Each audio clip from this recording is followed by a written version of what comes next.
Hello, welcome to MBC News, and you are with me, Evelis Jingambe. Stories making the headlines.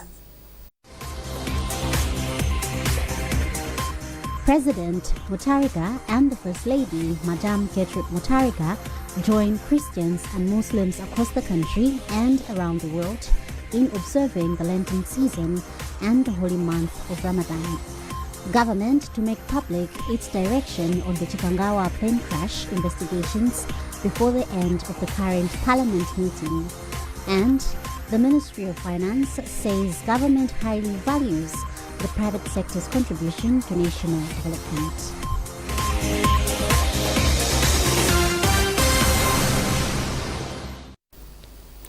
Thank you for joining us. Now the news in detail. His Excellency Professor Arthur Peter Mutharika and First Lady Madam Professor Gertrude Mutharika have joined millions of Christians in the country and around the world in observing the start of the Lenten season. Their Excellencies have said that this sacred period of 40 days is a time of profound reflection, inviting the faithful to walk in the footsteps of Christ through prayer, fasting and almsgiving. President Mutharika and Madam Professor Gertrude Mutharika have further reminded Christians that as they begin the journey, they should remember the power of humility and the importance of turning their hearts towards their neighbors in need. The President and the First Lady have therefore wished Christian brothers and sisters a holy and transformative Lent. May these days of introspection bring Christians closer to faith and prepare their hearts for the hope and joy of Easter. And President Mutharika and the First Lady, Professor Gertrude Mutharika, have also extended a heartfelt wish to Muslims across the nation as they begin the holy month of Ramadan. Their Excellencies said the month of Ramadan is a time to strengthen faith, deepen compassion, and renew commitment to peace and unity. They said Ramadan reminds us of the values of sacrifice, generosity, and solidarity. It is also a call to join hands as one people, regardless of their background, to build our nation, Malawi, on the foundations of harmony, resilience, and shared progress.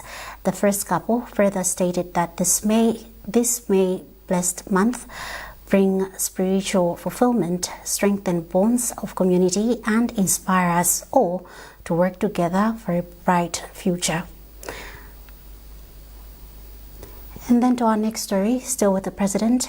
Professor Mutharika says he is deeply concerned that certain health personnel in public health facilities have been soliciting payments from patients as a condition of providing medical services. Professor Mutharika has stated this in the Executive Order No. 1 of 2026. The President is extremely concerned that other health personnel have been referring patients to their private clinics in order to access better medical treatment. Professor Mutharika has since condemned the conduct as unlawful, unethical, and wholly unacceptable. The President further says it is an affront to the patient's constitutional right to access health services. In order to safeguard the constitutional rights of all citizens and restore integrity in the health sector, President Mutharika has ordered that no employee of a government hospital or any other public health facility shall solicit, demand, or accept fees or monetary favors from patients as a condition for receiving health services, and any person found engaging in such malpractice shall be summarily dismissed from service and subjected to prosecution under the laws of Malawi. The President has further issued a restriction on private health interests, which says that no person employed by a public hospital or health facility shall own, operate, or hold shares in a private health clinic or pharmacy. The President has ordered that any employee currently holding such ownership or shares must divest within 30 days from the date of this executive order. For failure to comply shall result in dismissal and further legal action as appropriate. Health experts and members of the public have welcomed President Professor Peter Mutharika's executive order prohibiting the solicitation of payments from patients in public hospitals and barring public health officials from owning private clinics or pharmacies. The president warned that any officer who defies the directive will face dismissal and prosecution. Details with Emmanuel Chukonso. There has been a growing positive reaction across the country following Tuesday's executive order by President Mutharika directing government hospital employees to stop soliciting payments from patients as a condition for accessing medical services.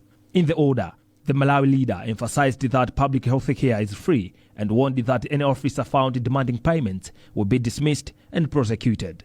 The directive has been described as a bold step towards restoring integrity in the public health system. For many Malawians, the move comes as a relief.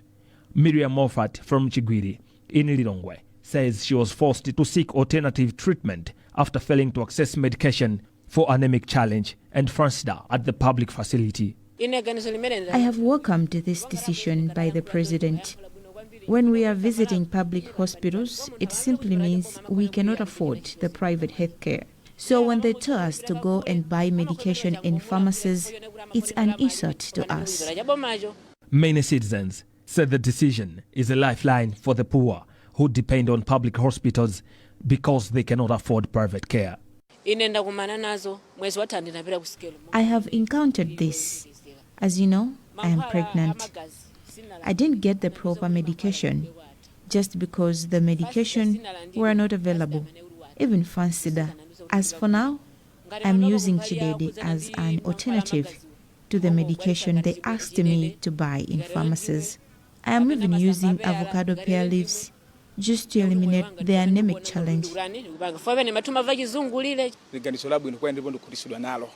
Those of us that are in poverty, we are very happy with the President's executive order. He has made us access the health care easily. What the President has done will bring sanity in hospitals. Now it will be clear for those seeking private health care who go to the private hospitals. The public hospitals will directly be assisted for free. We will not stress much when going to public hospitals, as we will not be thinking of payments anymore. Visiting public hospitals could be stressful sometimes when we are sick, thinking of funds needed for the treatment. But now with the President's order, this is a relief. The Chief Executive Officer of the Medical Council of Malawi, Davis Olowere, says the directive aligns with the Council's mandate to promote accountability and transparency. He says the Council will issue a formal position after its board meeting this week. Under the executive order, any public health official who violates the directive and undermines citizens' right to free health care will face disciplinary and legal action. Commenting on the development, health expert Mazigo Matemba has welcomed the directive, describing it as a wake-up call. However, he has called for a task force to ensure effective implementation in public hospitals. For us as advocates fighting for patients' rights, we believe this is a wake-up move. It's commendable because people have been complaining inside and out. They're still paying money behind the scene, and those resources are not going to the system. Sometimes even they pay, they will not even get the service. So I believe that one has to be corrected, and this is the executive order will try to correct some of those issues. The executive director of the Malawi Health Equity Network, Mehin, George Jobe, has described the order as progressive but cautioned that its success will depend on strict enforcement. He says previous reforms failed due to weak oversight and interference, and has called for vigilance, proper grievance reporting channels, and protection for whistleblowers. There is need to put in place means of reporting by the general public and also protection of whistleblowers, including healthcare workers who blow the whistle. At the same time, we'll be interested as the public to know who has been punished. For many Malawians, the move represents renewed hope for a fair and dignified public health system. Emmanuel Chikonso, MBC News, Lilongwe. Development experts have hailed President Professor Arthur Peter Mutharika for his maiden State of the Nation address since his re-election into power in September last year. In his address titled The Path to Economic Recovery, Delivering a People-Centered Development, President Mutharika highlighted a number of issues which the development stakeholders have described as a direct solution to socio-economic ills which have been bothering Malawi for the past 5 years. Tamvani has a report. One of the development experts, a development communication lecturer at Malawi University of Business and Applied Sciences, Andrew Kaponya, has told MBC that Mutharika delivered a SONA which resonates with the situation Malawians have been passing through. He said Malawi has already started benefiting from the sound policies of President Mutharika. The State of the Nation address has given Malawians hope. It has given a new lease of life to the economic and social landscape of this country. In fact, for a long time, Malawians have looked for a leadership that takes issues head on and seen to address them both in the short term, medium term, and long term. There are so many things that we can say that comes out from this SONA. But overall, I commend the state president that he has demonstrated that he is very serious about addressing issues that have affected Malawians for the past 5 years. So congratulations to the state president, congratulations to the ruling government. Another development expert, Patrick Achitabwino, said economic and financial management measures spelled out in the SONA have resuscitated the economic life of Malawi, which was on its deathbed. Apparently, I think in all fairness, His Excellency the President was very fair in as much as putting things in the appropriate context from where we're coming from and how is the situation on the ground at present, and also showcasing his dreams and probably where his government would want to take the development paradigm of the country. So we should actually be happy that he has been too quick, or rather too fast, to implement measures which may be in a position now to revitalize the economy, which had actually been going in the wrong direction. So in normal sense, in a nutshell, we should be in a position to say the president has highlighted and has actually showcased the direction in which the government, the country is going, all things being equal. Both Kaponya and Achitabwino have also spoken highly of President Mutharika's commitment to raise the Constituency Development Fund, CDF, to 5 billion kwacha, saying it brings out the true meaning of decentralization. Tamvani, MBC News, Blantyre. The CCAP Synod Livingstonia, traditional leaders and other stakeholders in the northern region continue to hail President Mutharika for including crucial development projects that will first lift the region in the State of the Nation address. Nkosi Jalavikuwa of Mzimba said the inclusion of Mumbera University, Rumpi Nyika Ntarire Chitiba Road and the M1 project in the SONA shows that the president is determined to develop the country. We have a joint report by Hassan Perry and George Gandawiri. Secretary for Mumbera Chiefs Council Nkosi Jalavikuwa said the mentioning of Mumbera University in the SONA will not only benefit the people from Mzimba, but every person from Malawi and across the borders will tap knowledge from the institution once it is completed. Jalavikuwa hails President Mutharika for singling out a number of projects in the State of National address. We are very, very happy as Mzimba because of the state of State President Professor Peter Mutharika for resuming the construction of Mumbera University. He has put it in plans for 2026-2027 national budget. In his SONA, he mentioned this. I think he is the one who started this, and we are not surprised because He's the one who started it, and I know that this time he's going to finish what he started. So, as Mzimba, we are very, very happy. Nkosanakosi is very, very happy. The North is very happy. General Secretary for Livingstonia Synod, Reverend William Tembo, commended President Professor Arthur Peter Mutharika for mentioning key health and infrastructure projects in the Sona. We would like to commend the government for thinking about the people of the North for the provision of the dialysis machine. And this, let me mention, this is life to someone. There will be someone whose life will be saved. And that particular person, after being saved, will contribute to the development of our country. So we are saying thank you, State President, for the dialysis machine. The Bwengunyika Mtalire Road, you cannot overemphasize the importance of this road. This road is very, very important. Former Ambassador Green Ruwiro Mamondwe has described President Mutharika as a man who has come to restore Malawi's socio-economic challenges. What he said about the socio-economic development of this country, within 4 or 5 months, things are happening and everyone knows that this is the way forward. All we need to do is to the whole country to rally behind him and do as he does. For example, the major issue that is bothering us Malawians is corruption.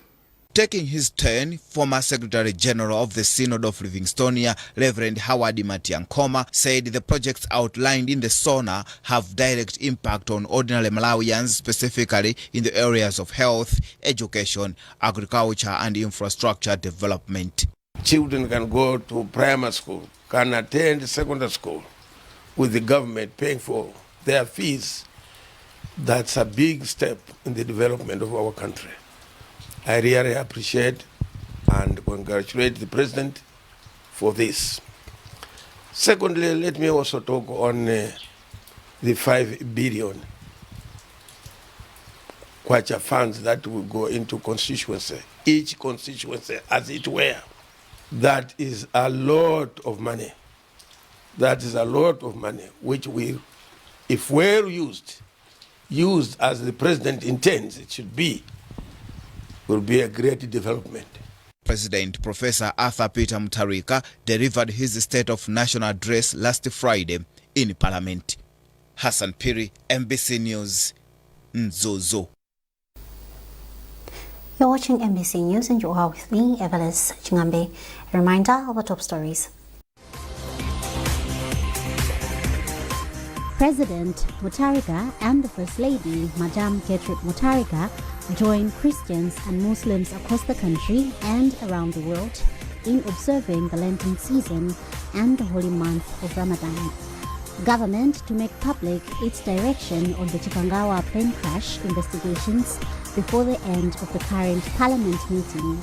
And the Ministry of Finance says government highly values the private sector's contribution to national development.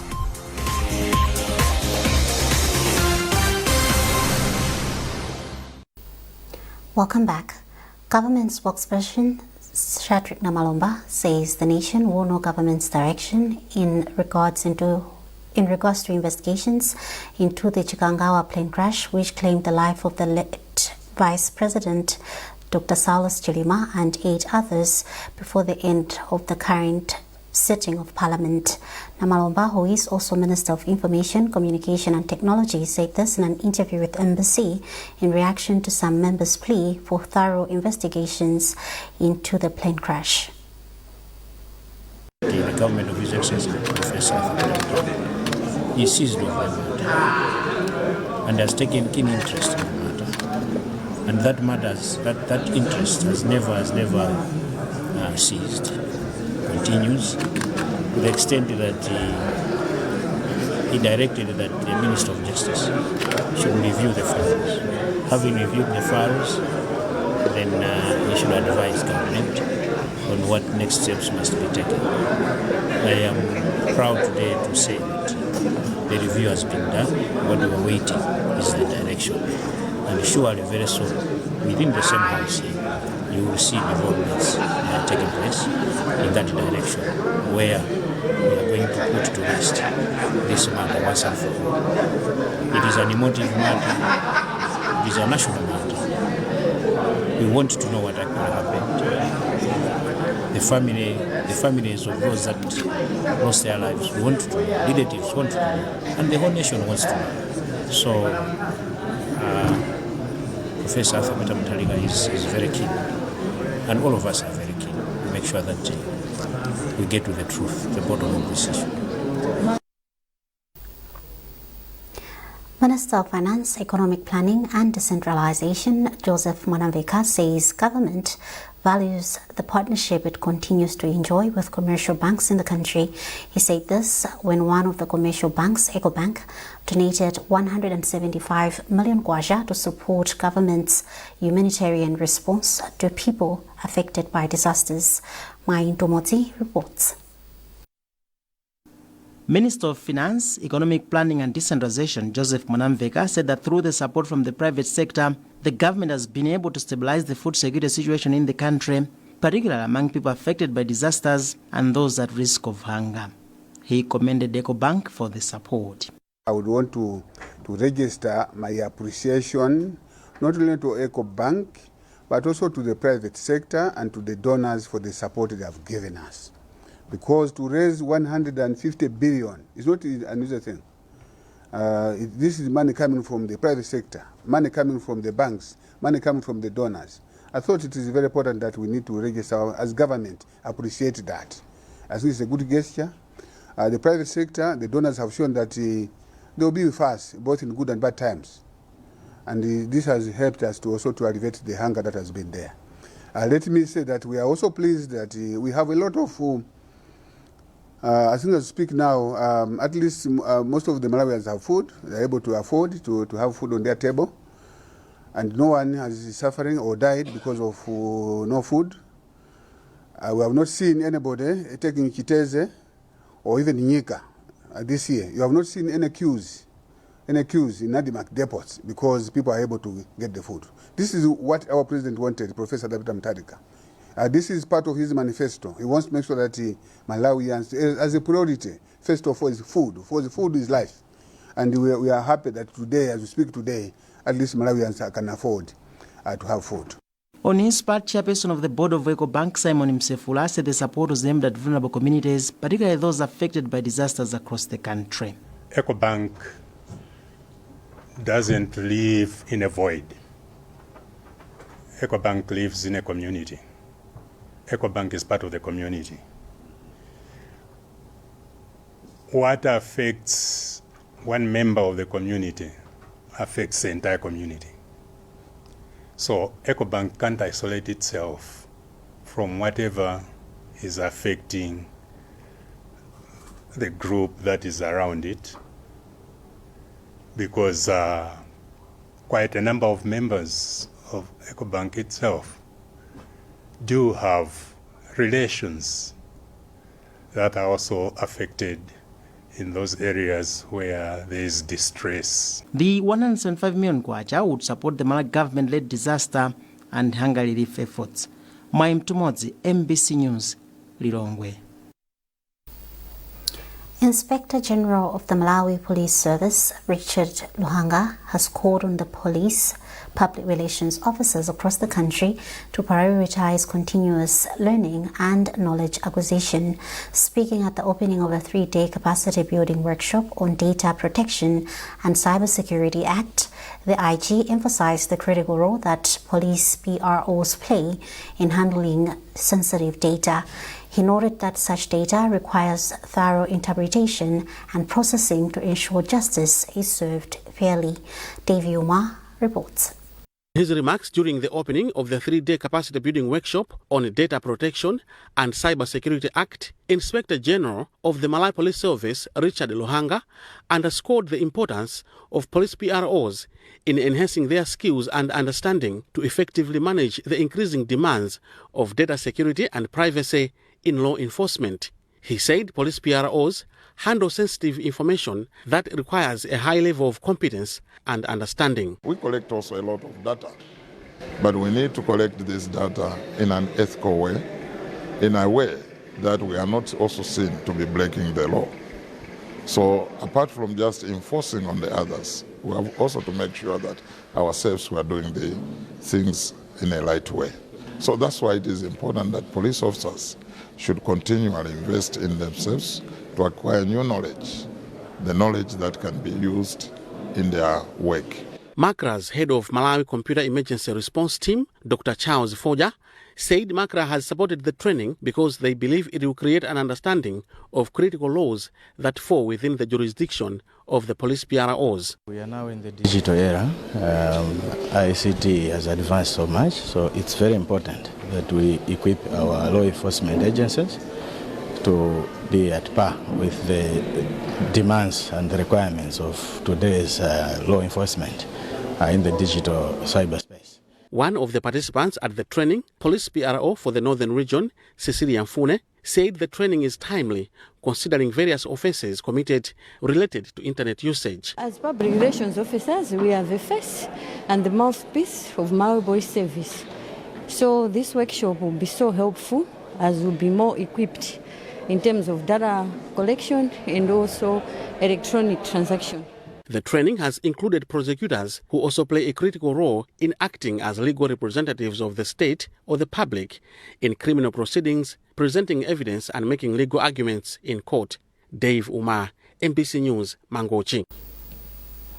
In international news, delegates at the just-ended African Union have discussed several continental priorities, including converting African debt into investments. The Italian Prime Minister, Giorgia Meloni, recently highlighted this approach at the summit in Addis Ababa, Ethiopia.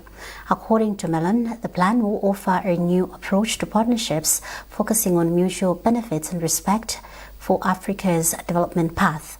Telson Magombo with the full story. The plan could help African countries address pressing issues like debt burden, climate change, and infrastructure gaps, while shifting dynamics of Africa's partnerships with Western countries. Speaking at the 39th African Union General Assembly in Addis Ababa, Meloni highlighted Italy's Matter Plan, focusing on investments in infrastructure, agriculture, education, and health to drive mutual prosperity and stem migration. Italy has decided to launch a vast program to convert the debt of African nations, which includes among its main points the complete transformation of the debt of the most fragile and vulnerable countries into investments, and the strengthening of the contribution to the World Bank's AIDA funds. Similarly, we've introduced specific debt suspension clauses into our bilateral loans, allowing African nations affected by extreme weather events to free up fiscal space to help their population and rebuild essential infrastructures. On the other hand, the UN General Secretary Antonio Guterres emphasized the importance of providing Africa with opportunity to make decisions pertaining to its security. The absence of permanent African seats in the Security Council is indefensible. This is 2026, not 1946. Whatever decisions about Africa and the world are on the table, Africa must be at the table. Excellencies, these priorities inform the Pact for the Future, shaped by African leadership and the UN80 initiative to strengthen UN support to Africa and beyond. The summit brought together African leaders to discuss continental priorities, including peace, security, economic integration, and sustainable development, under the theme assuring sustainable water availability and safe sanitation systems to achieve the goals of Agenda 2063. Tosin Magombo, MBC News. And that's it from our newsroom this afternoon. A recap of our top stories before we leave.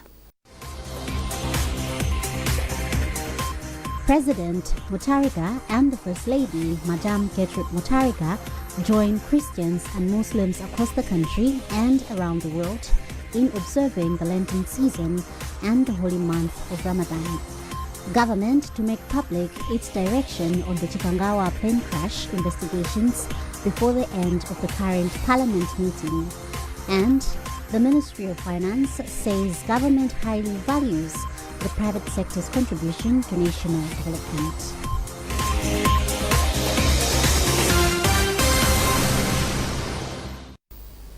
For more updates, visit MBC Digital on Facebook, X and Instagram. You've been with me, Evelis Chingambe. Thank you for watching and good afternoon.